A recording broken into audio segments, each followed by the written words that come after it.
Hi, and welcome to AXSchat. This week we've got Lainey Feingold with us, and I'm really excited about this because Lainey has been on my radar for a number of years now. Every time we hear any kind of updates about what's going on in accessibility law, Lainey's name crops up. So really excited to have you here, Lainey. Thank you very much for joining us.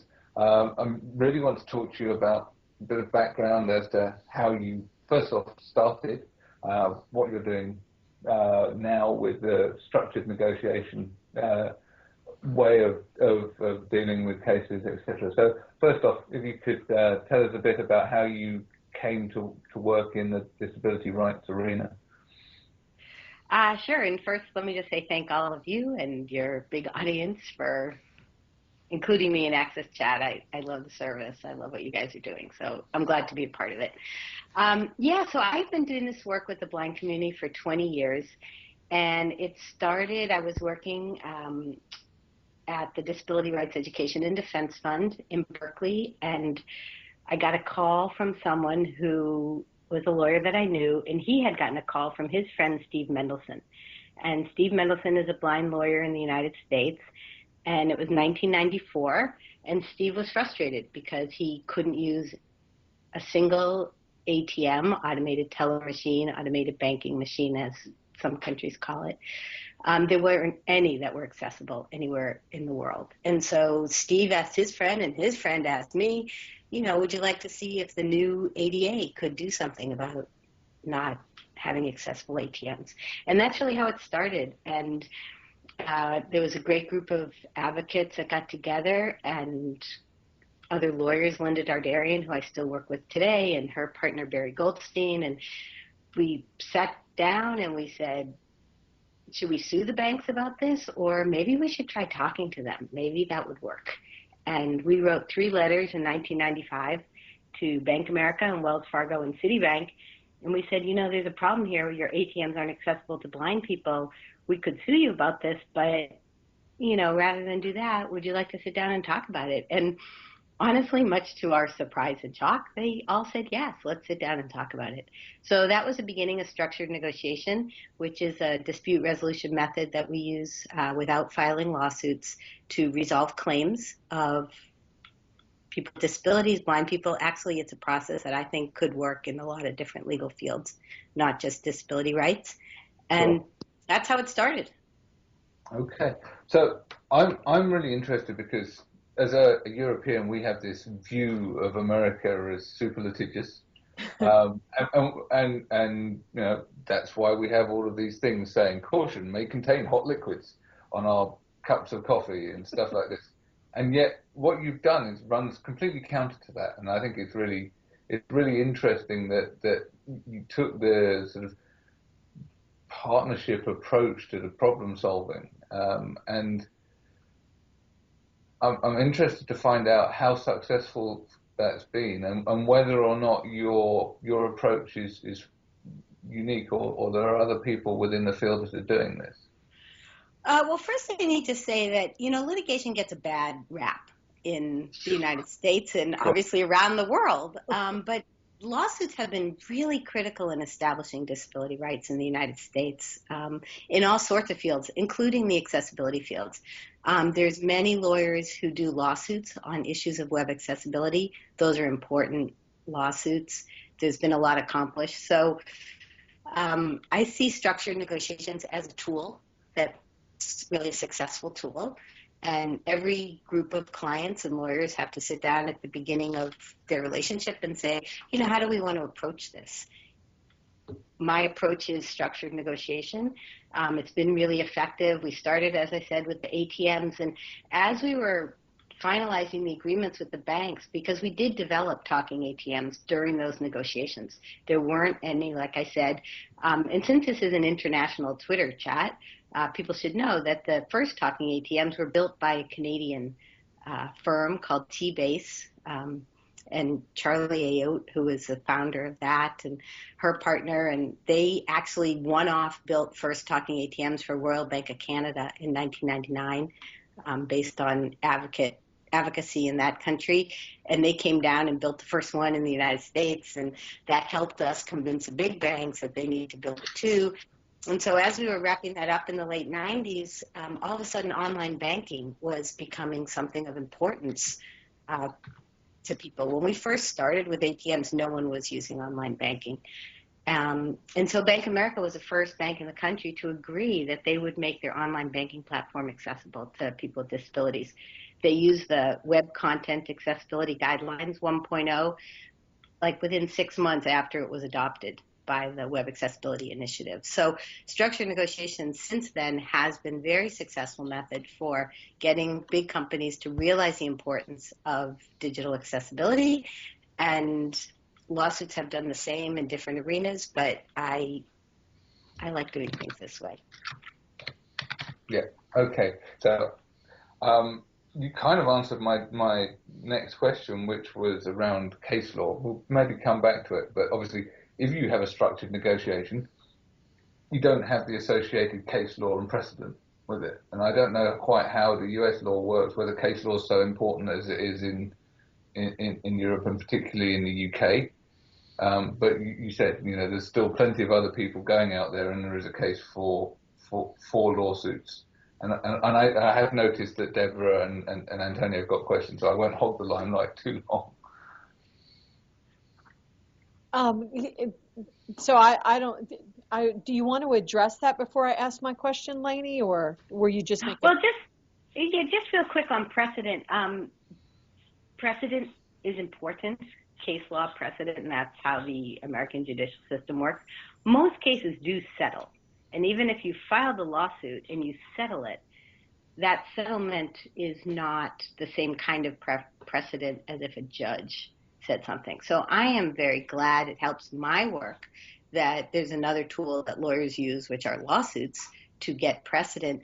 But I think in accessibility, one of the things we talk about is industry precedent, and that it's important for companies to see that other companies in their sector are doing this work. So in financial services, for example, we've done a lot of agreements with banks on the importance of accessibility of banking websites, and that is one of the reasons why financial sector sites tend to be more accessible, because they can see each other doing it. So it's not the same as judicial precedent. Judicial precedent, precedent from judges in courts is very important, but there's also the comfort level that companies get when they say, this pharmacy's doing talking prescription labels, we should do talking prescription labels. So that's another factor. And I think that's a really critical factor, the economic, the differentiator and all of that. So, one thing that I'm seeing a lot, Lainey, and I'm not a lawyer, and so I think I see how it's unfolding, but I would be curious from your perspective if you agree. I do know that the lawsuits or the filings of the lawsuits are way up in the United States. We're seeing there's rumors of about 20 to 25 every week, new ones. I know that I have lawyers contacting me all the time asking me to be an expert witness, which, by the way, I just have never done it. So my experience is watching television, which I have a feeling is not there. But sometimes I'm troubled by this, even though we've accomplished a lot. That's just the way we do things in my beloved country, the United States. But I wonder sometimes if the thing that I really like about what you're doing with the structured settlement is, in the end, we all win, because people with disabilities get full access, which is something that's very, very important to me and my colleagues here as well. But sometimes it appears that some of the lawyers that are stepping into this, it's all about the money, and that at the end, the corporation or the organization just pays the fine or pays the penalty, but no access happens. And so I don't know if that's true, and I'm curious if you can enlighten me on that.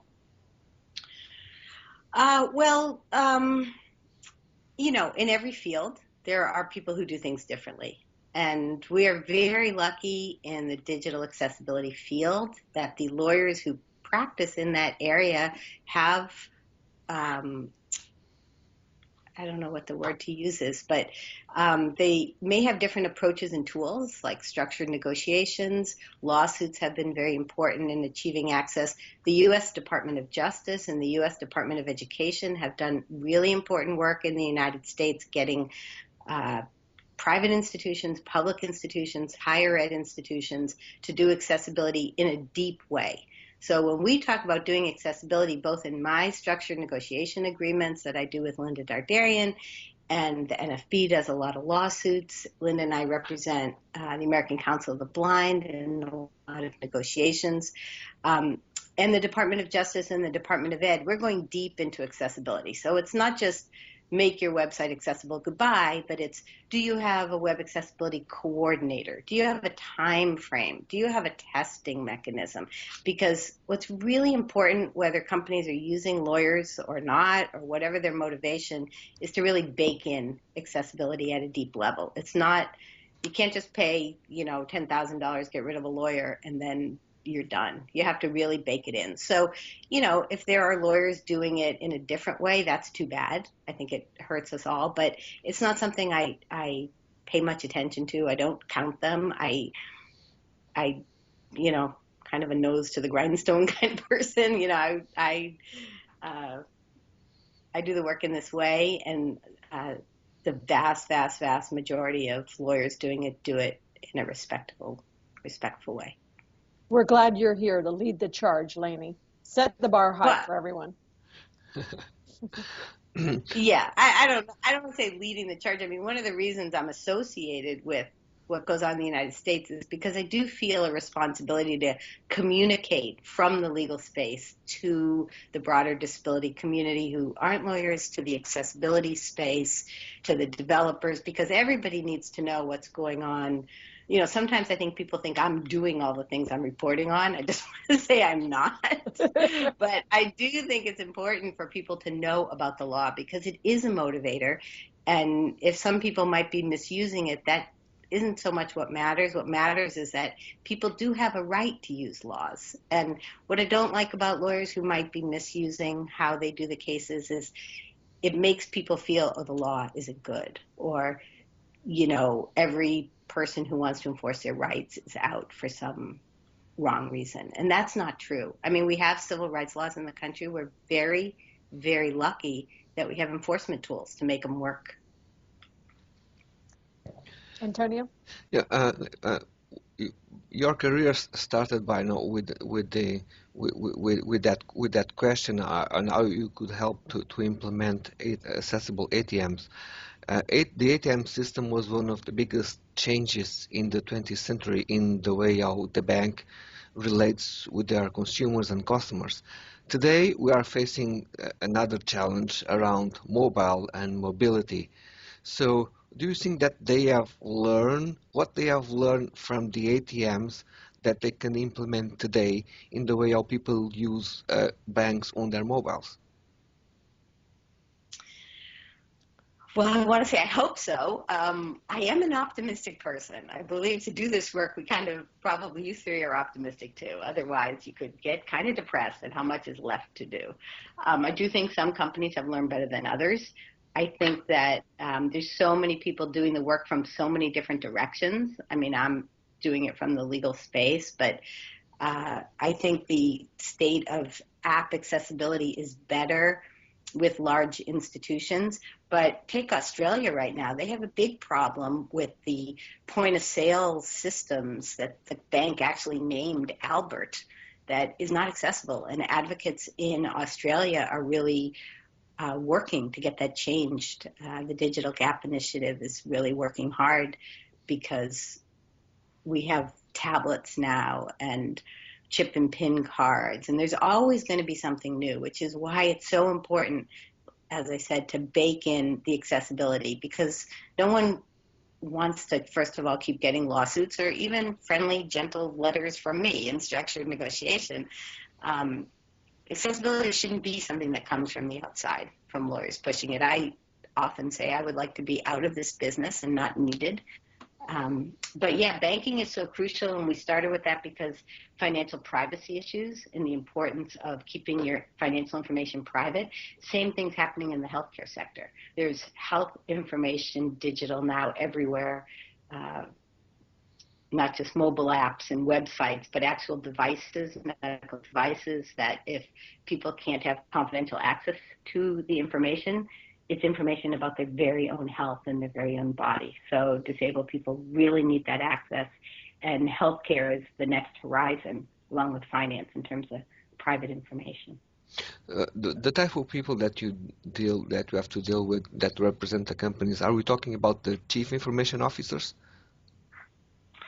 Well, the way it works in the United States, lawyers are kind of supposed to talk to lawyers. So when we first structured negotiation starts off with an opening letter where we write to the company and we explain what the problem is. That letter goes to the top lawyer at the company. One of the things I like about structured negotiation is we get outside the legal office faster than if you file a lawsuit. So the chief information officers or the web developers or whoever the company really feels is needed to bring in to get to the solution. But we have to start out with the lawyers, otherwise we'd be committing malpractice. Okay. We don't want to do that. No, definitely not. I'm interested that you mentioned point of sale, because this is something that's of interest to me. I've been looking at different point of sale systems and talking with a number of people about the huge amount of trust that you have to place in friends and shop assistants when you go shopping with a credit card and have to put in your details. It's quite scary. I know of a colleague of mine that thought he'd entered a 10% tip, and it actually was got the digits in the wrong place and could have spent a couple of £1,000 because there was no feedback on any of these machines. It's quite a big issue. So what's going on in Australia now? Is there some kind of groundswell? Is it organised in terms of feedback? Yeah, well, I don't. Yeah, there's a community grassroots organization called the Digital Gap Initiative, and they, I think, grew out of this campaign about these banking systems, which it's so annoying to me. The bank actually named the device, like I said, to, personalize. Isn't this a great and friendly device? Well, not if you can't see the screen. It's not great and friendly at all. So they're working on that. In the U.S., we did with structured negotiation about 10 to 12 agreements with the biggest retailers in the U.S. in the mid-2000s, starting in like 2005 to 2009, first with Walmart. And this was at the time when the point-of-sale devices in retail were switching over to flat screen, and there were no keypads. You could not even enter your PIN. And Walmart was a great negotiating partner, as were a lot of the other big companies. We did a deal with Target, CVS, Best Buy, on the fact that you have to have a tactile way to enter confidential financial information. So like you say, people have to give their PIN number. Now with the chip and PIN cards, there's new devices with the tablets for payment. I hope we're not looking at a new round of that. And it's not just input, as you say, it's also feedback. It's an area where we need a stronger set of regulations in the United States for the full accessibility, full range of features, but the law already requires that could be confidential PIN entry, and the U.S. Department of Justice has said so. Mm-hmm. Okay. I think it's really fascinating that we've got to this stage, and we do keep going through these cycles. I think it was Jeff Klein that was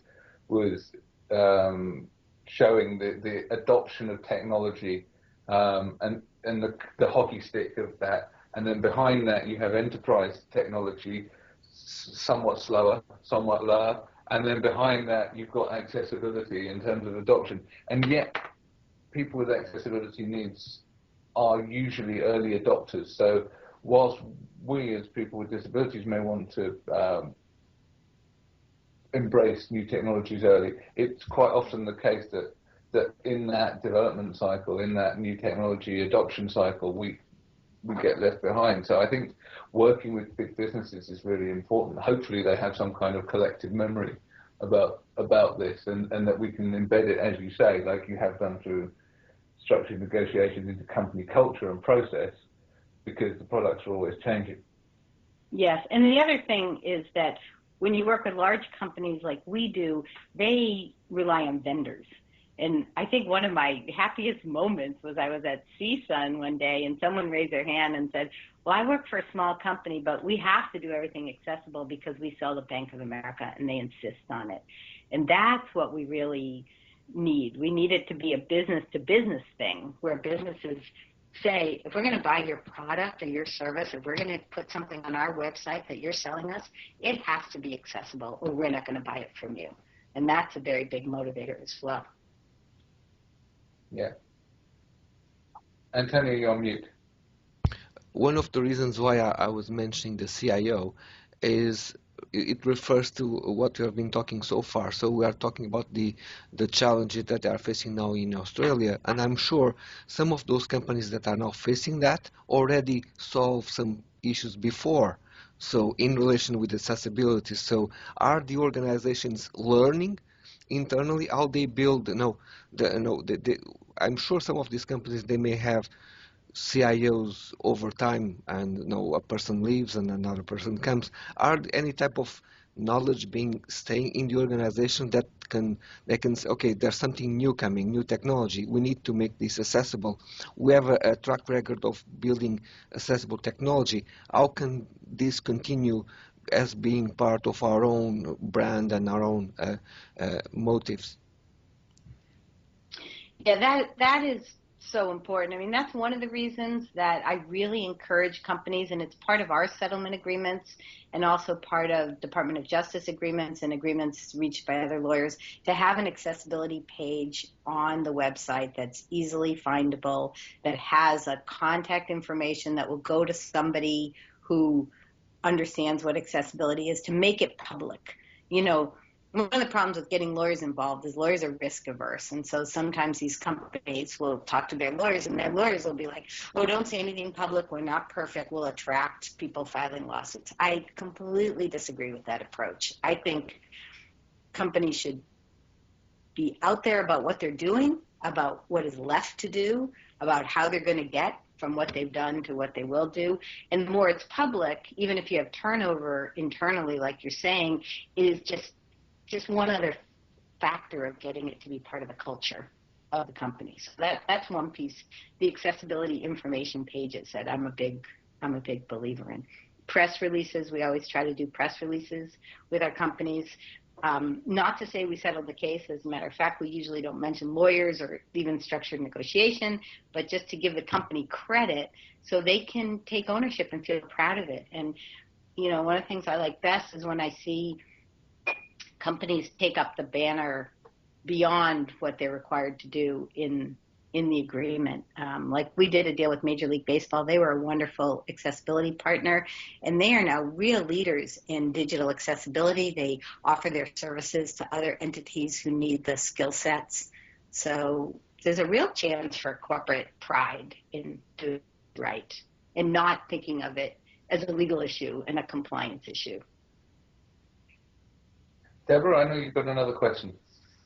Well, going back to something you said earlier, Lainey, I just have to tell you, I'm fascinated with this conversation. I've met you a couple of times, but I'm just really, really enjoying the conversation. I travel a lot to different countries, and I was recently in Turkey with G3ICT, and one thing that we were doing is focusing on procurement. And so one thing now when we're going into these countries that are, they've signed and ratified the Convention on the Rights of Persons with Disabilities, one of the first things we're saying to them is make sure that it not only do you have policies and things like that, but you're including it as part of the procurement. And I thought it was interesting when you were using that example of Bank of America, who has done amazing work. And I remember years ago when I had a technology company, ICT Accessibility, and we were working with some vendors, and they started complaining about IBM. IBM was so bad because they were demanding in their procurements that everything they provided would be 508 compliant. And the vendor said to me, they can't do that. They're not the government. And I said, well, it's their procurement. They could do whatever they want. You don't have to apply for their bid. You don't have to, try to win it. But if you're going to, make it accessible. So it's really nice how this stuff is building and building upon each other. And hopefully other countries watching to see, what had been done in the U.S., in the U.K., in Australia, and other places. So it's pretty exciting, and you're playing a very important role. So as a mother with a daughter with a disability, I'm very appreciative of the work that you and others are doing in the field. So. Well, thank you. I should say something about the U.S. Department of Justice because they are doing a lot of enforcement actions around the country. And part of the enforcement actions, when they look at a company or a college's digital content, they're looking at third-party content too, and they're saying to colleges and universities where a lot of important accessibility work is being done in the United States that you have to look at your third-party contracts, you have to look at your vendors, you have to have a program, you have to do training. So the third party is a big piece. People can't get off the hook by saying, oh, well, I didn't build that, I just bought it from somebody else. Sure. Yeah. And that brings me on to two topics which I'm passionate about. Access to learning and learning materials. Digital rights management, which is tricky at times, and particularly looking at it from a point of view for people with disabilities who are print disabled but aren't blind.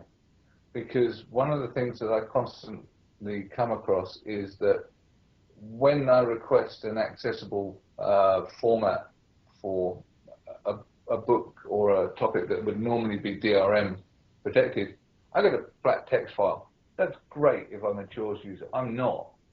How do we get from where we are now, where most of the most effective disability advocacy groups are from the visual impairment and hearing impaired world, to one where disability settlements and disability cases and advocacy in general takes into account the wider range of needs? Because I think accessibility has been quite technical and quite narrow and focused upon quite rightly the needs of people with visual impairments and hearing impairments. But how do we take that to the next step and get everyone access to these learning materials, which are obviously the stepping stone to careers and a better future? Well, that's one of the reasons we use the Web Content Accessibility Guidelines 2.0 AA as a standard, because that is a cross-disability international standard. So even though the press tends to be around the blind people who are benefiting from it, building a site to that standard is a cross-disability standard. And I think Antonio just mentioned the most recent battle in the war about the Google digitizing books, which there was another decision this past week. And you might want to have Dan Goldstein on from the NFB, because he did the work for the disability community in that copyright case on the importance of access to digital content. And even though he's working with the NFB, I work with the ACB, we represent blind individuals, the effects impact people with all disabilities. I think you're right, there needs to be more attention paid to that. Same with the talking prescription labels that we're working on. We're doing it with the American Council of the Blind and the nation's pharmacies, but it does benefit people who can't read the label for whatever reason. Yeah, I met him at the French AXSchat conference earlier this year, and he was talking about some of the work that he was doing. But it would be interesting to have him on talking about the access to books. Particularly the Marrakesh Agreement being ratified is really important, I think. So important. So important. Yeah. I mean, I really like the South African advocates who said that it's a book apartheid. That is the phrase that they used when Western copyright laws basically lock up. You may as well be in a lockbox to not have access to the book. So that is critically important. I agree with you. Yeah. Okay. I think we're out of time, aren't we? So we could talk to you for weeks, Lainey, for weeks. So we really, really appreciate your time today. Well, thank you. I appreciate you being on. I appreciate being on. Yeah. Thank you once again.